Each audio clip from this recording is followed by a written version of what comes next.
इस वक्त आपको हम बता दें जो कि बीजापुर में नक्सलियों से मुठभेड़ में 22 जवान शहीद हो गए। 17 शहीद जवानों का शव लेकर बैकअप टीम पहुंची है। घटनास्थल से कल 5 शहीद जवानों के शव मिले थे। कल छत्तीसगढ़ के बीजापुर में नक्सलियों के साथ मुठभेड़ हुई थी सुरक्षा बलों की, और 17 शहीद जवानों का शव लेकर बैकअप टीम पहुंची है। कल ये मुठभेड़ हुई थी बीजापुर में नक्सलियों से। ये बड़ी खबर और बड़ा अपडेट इस हमले से जुड़ा हुआ आपको बता रहे हैं। घटनास्थल से कल 5 शहीद जवानों के शव मिले थे और आज 17 और शवों को लेकर बैकअप टीम पहुंची है। छत्तीसगढ़ के नक्सल प्रभावित एरिया जो कि बीजापुर, यहां पर मुठभेड़ हुई थी। सुरक्षा बलों ने 9 नक्सलियों को भी मार गिराया, कई नक्सलियों को जख्मी भी किया है। लेकिन इस बीच 17 शहीद जवानों का शव लेकर बैकअप टीम आज पहुंची है। ये बड़ी मुठभेड़ हुई थी सुरक्षा बलों और नक्सलियों के बीच। इसमें हम अपडेट आपको दे रहे हैं। बीजापुर सुकमा जिले के बॉर्डर पर मौजूद ये इलाका जो कि नक्सलियों का ये प्रमुख इलाका कहा जाता है, यहां पर हमेशा नक्सलियों की प्लाटून हमेशा तैनात रहती है।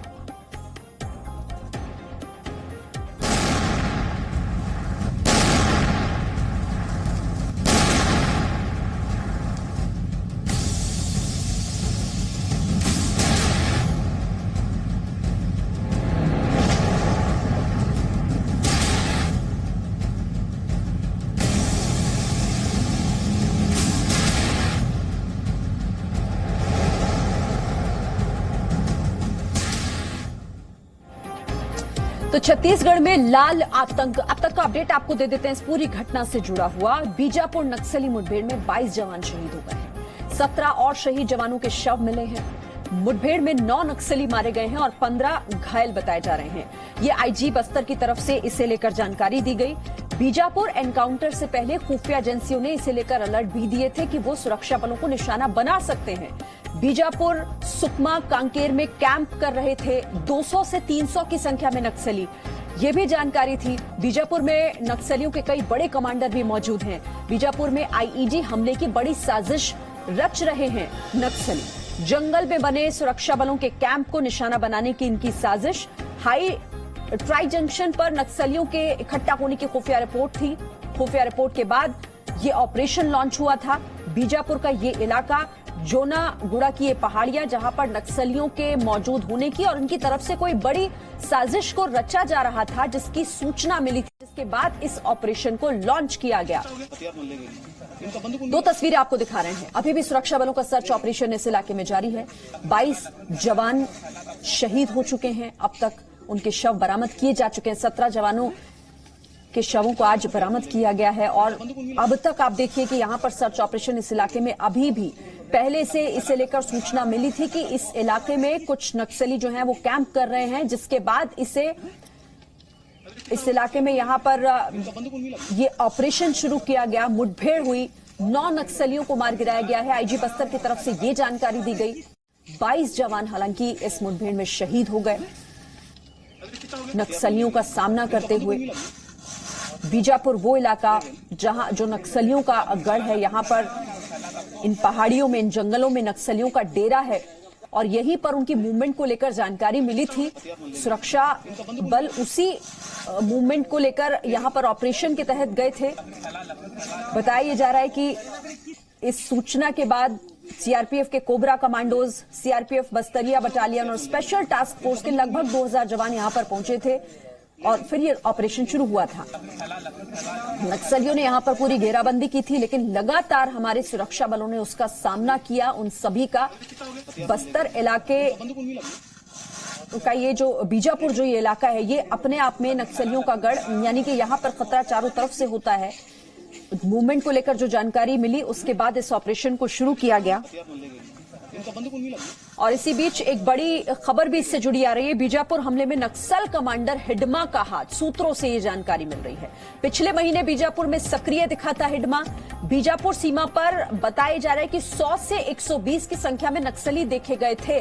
60 से 80 नक्सलियों का दूसरा ग्रुप भी बीजापुर में ही मौजूद था। सूत्रों से अहम जानकारी ये मिल रही है। टॉप नक्सल कमांडर है हिडमा, जिस पर 25 लाख रुपए का इनाम है और इसी का हाथ इस पूरे हमले के पीछे होने की खबर बताया जा रहा है कि इनकी मूवमेंट ज्यादा थी। इस सीमा पर 100 से 120 की संख्या में नक्सलियों को देखा गया था और फिर यह ऑपरेशन शुरू हुआ था। हम सीधे रुक कर लेते हैं। मेरे साथ और ज्यादा डिटेल्स के साथ मनीष हमारे संवाददाता जुड़ गए हैं। मनीष, फिलहाल अपडेट और क्या है इस खबर पर? देखिए, बहुत दुख की खबर वहां से जिस तरीके से आई है कि हमारे काफी ज्यादा जवान मार्टर हुए हैं, लेकिन कल शाम से ही जिस तरीके से नक्सलियों के साथ एनकाउंटर हुआ, उसके बाद हमारी सिक्योरिटी फोर्सेस ने जो भी नक्सली शामिल थे उनको घेरने का काम शुरू किया।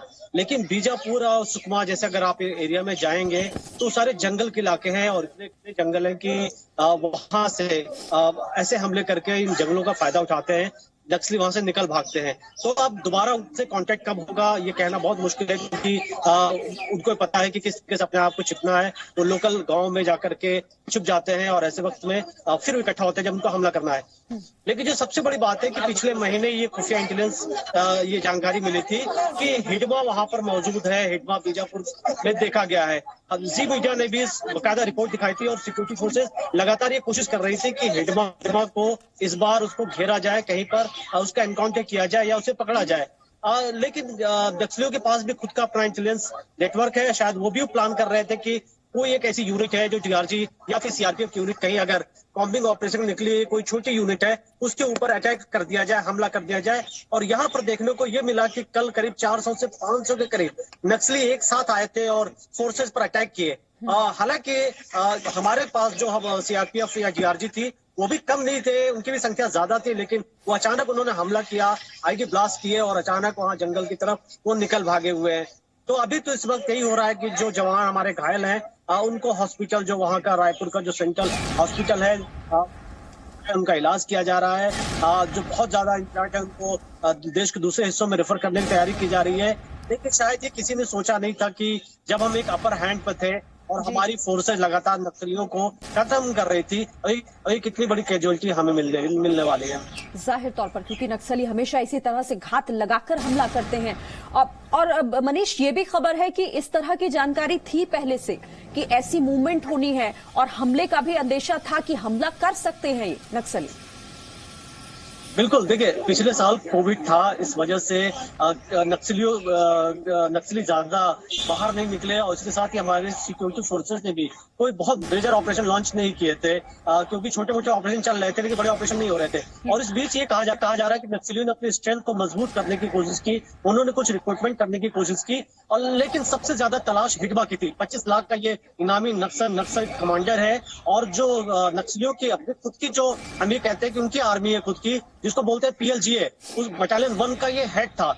और इसमें पीएलजीए में तमाम महिला जो हार्डकोर नक्सल कमांडर्स हैं वो भी उसके साथ थे। वो भी लोग प्लान कर रहे थे कि इस बार सिक्योरिटी फोर्सेस पर अटैक किए जाएंगे। ये बात हमारी इंटेलिजेंस एजेंसीज ने भी बताई थी और हमारे सीआरपीएफ, कोबरा या जीआरजी, उनको भी मालूम था कि इस बार कोई बड़ा ऑपरेशन होगा और सभी तैयारी कर रहे थे कि हिडमा को घेरा जाए। बीजापुर में लगातार उसके इनपुट मिल रहे थे, तमाम हमारे पास जो ड्रोन है उसका हमने इस्तेमाल किया था।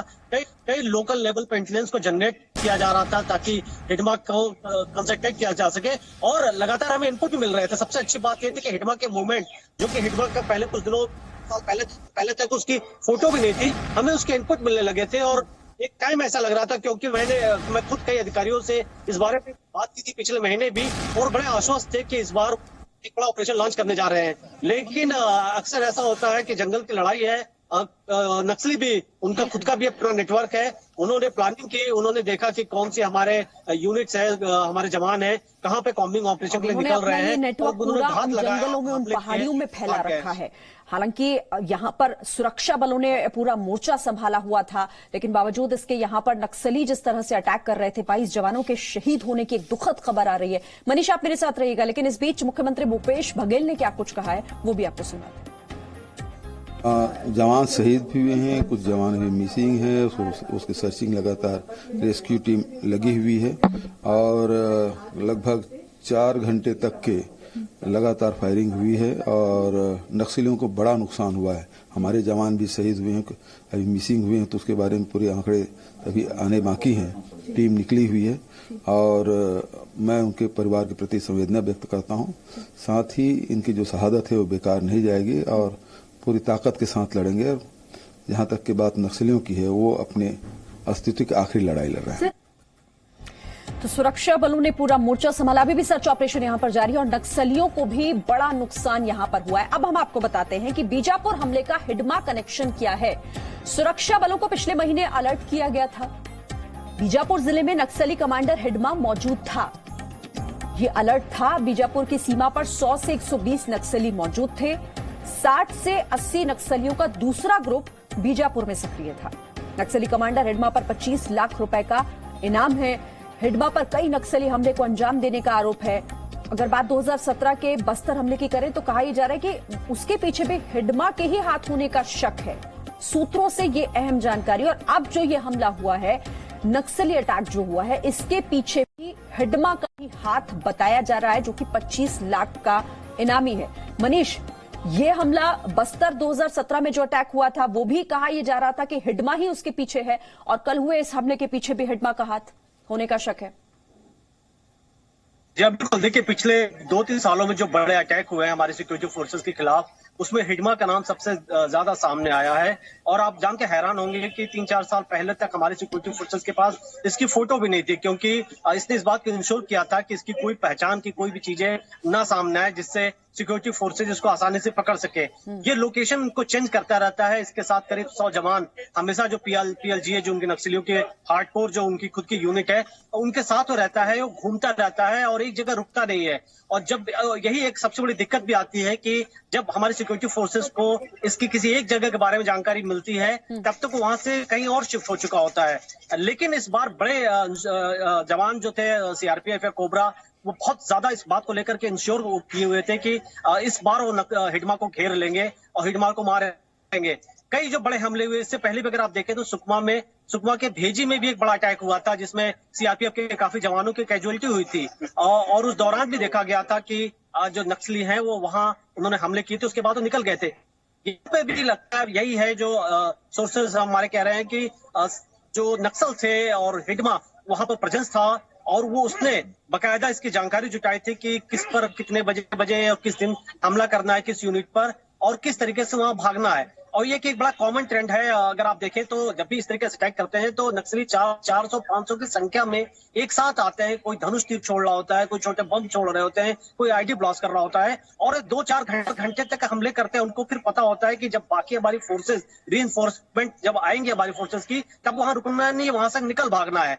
और वो यही करते हैं। गांव वालों को आगे कर देते हैं, कुछ और लोगों को आगे कर देंगे जो उनका हार्डकोर जो पीएलजी बटालियन के उनकी खुद की यूनिट है, वो उसके बाद वो पीछे होते हैं और भीड़ का फायदा उठाकर वहां से निकल जाते हैं। ये एक बड़ा कॉमन ट्रेंड है। लेकिन ये उम्मीद करना चाहिए कि आज नहीं तो कल हिडमा मारा जाए या हिडमा को पकड़ा जाए, क्योंकि जब तक हिडमा के आतंक का खात्मा नहीं होता छत्तीसगढ़ में या झारखंड जैसे इलाकों में, क्योंकि ये अक्सर बॉर्डर भी चेंज करते रहते हैं, तब तक पूरी तरीके से आप ये नहीं कह सकते कि नक्सल प्रॉब्लम खत्म होने वाली है।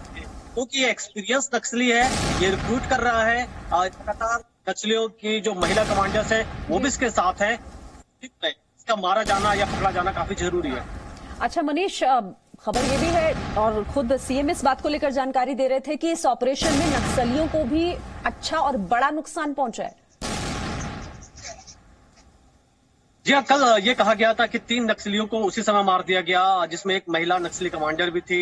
लेकिन उसके बाद ये भी कहा गया कुछ और नक्सली मारे गए हैं। नक्सलियों की बाकी बॉडीज नहीं मिली है, क्योंकि जब भी नक्सली मारे जाते हैं वो अपने साथियों की बॉडीज को छोड़ते नहीं है, वो वहां से लेकर के चले जाते हैं, हथियार तक नहीं छोड़ते हैं।